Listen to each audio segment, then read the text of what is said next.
பகவான் விஷ்ணு தன் சுதர்சன சக்கரத்தை மறந்து வந்த கதை உங்களுக்கு தெரியுமா? ஆம், பகவான் விஷ்ணு தன் உயிருக்கு நிகரான சுதர்சன சக்கரத்தையே ஒரு முறை எடுக்க மறந்துவிட்டார்.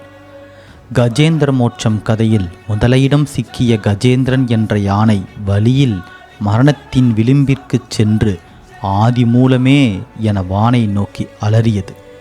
இந்த குரல் வைகுண்டத்தில் இருந்த பகவானின் காதுகளில் ஒலித்தது. தன் பக்தனுக்கு ஆபத்து என்றவுடன் பதறிய அவர் அருகில் இருந்த மகாலட்சுமியிடம் கூட சொல்லாமல் ஓடத் தொடங்கினார். வாகனமான கருடனை கூட அழைக்கவில்லை. ஏன், தன் கையில் எப்போதும் இருக்கும் சுதர்சன சக்கரத்தை கூட எடுக்க மறந்து பக்தனை காப்பாற்ற வெறும் கையோடு பூமியை நோக்கி ஓடி வந்தார். ஆனால் எம்பெருமானின் எண்ணத்தை புரிந்து கொண்ட சக்கரம் தானாகவே அவர் பின்னால் பறந்து வந்து எம்பெருமானின் ஆணையை ஏற்று முதலையை வதம் செய்தது. உண்மையான பக்தியால் அழைத்தால் பகவான் தன் ஆயுதத்தை கூட மறந்து ஓடி வருவார். ஓம் நமோ நாராயணாய.